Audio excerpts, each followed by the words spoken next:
Just assume that you were 15 years old and you were in a horrific car accident that would cause you to be debilitated and stay in a wheelchair for the rest of your life. Would you want someone to say that your life could be ended, or would you want to sustain life? According to Human Life Alliance, Terry Chavot was starved and dehydrated to death in a local Florida hospital. Hospice is a palliative care for clients who don't want their life alone, they just want their life just to sustain, just to be comfortable. Stated in the Britannica.com, over 3,000 people are solicited for euthanasia in the Netherlands. There's a local minister that in Valdosta, Georgia, who solicited to have a type of euthanasia where he wanted his life to be ended, but he didn't want it to be at the burden of his family members to make a decision, so he opted for a type of euthanasia. And then there's my cousin that's 14 years old that became debilitated at 14 years old due to a trampoline accident. He became paralyzed from the waist down, and then he was at the mercy of his mom, who let him become contracted and continued bed sores and had to go in and out of the hospitals. And he's 18 now. So would you want that type of lifestyle?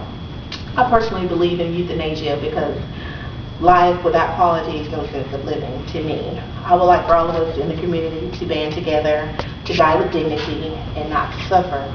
I think that everyone should get involved and find a position to force the government to change the laws.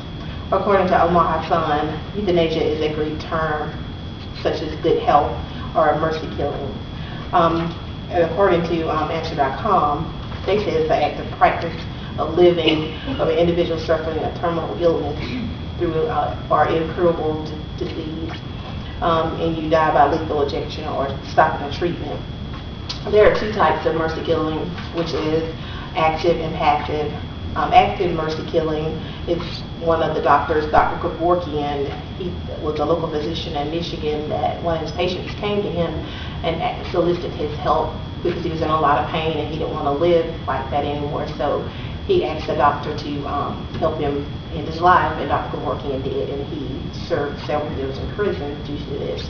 And then there's passive euthanasia, which is if you have cancer, you stop your treatment, such as chemo or radiation, or if you were found on the scene and you had no breath in your body and you told people you didn't want to have CPR or anything like that.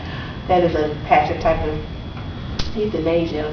Now that I've talked to you about some types of euthanasia, let's get into some of the case studies that go along with euthanasia. You should go ahead and tell your family about this also, because you don't want this to be approached to you later on of what to do, or lay the burden on their heart of what to do about your life. There's a guy by the name of Blaine. He had ALS, a debilitating disease that where you stop life from the waist up. Your body's become paralyzed from the waist up. So this guy opted to stop the vent from not be put on a vent or anything like that. Well, he had to fight the courts for like 3 years, but he did win his case where his life was ended after 3 years of suffering with a debilitating and agony of pain and everything. And then there was a 8-year-old male that had paranoid schizophrenia. That is a mental illness. Well, he was put in prison because he had raped a couple of kids and everything. Well, he wanted his life to be sustained no matter what. He wanted to devour all of his limbs. And the court said, we agree that he is he is very in with it. He's not mentally retarded, or he didn't know what he was doing. He knows where he was confident. He was fine, competent. So they allowed him to die with all of his limbs, and his body would get ate up with gangrene.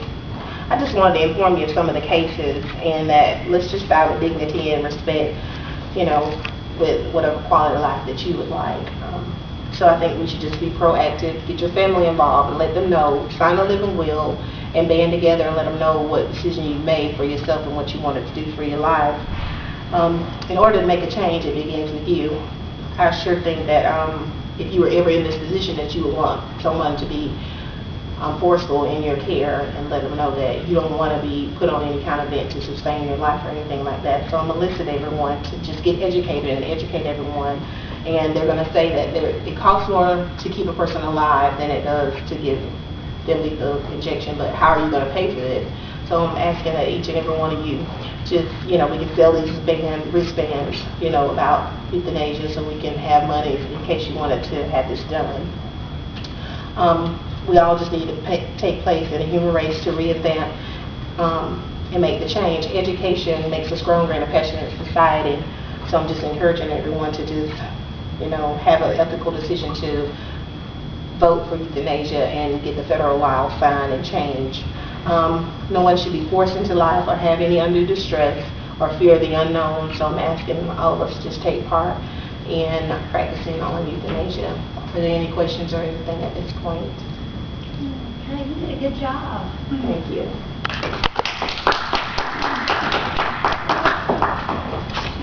Thank you, guys.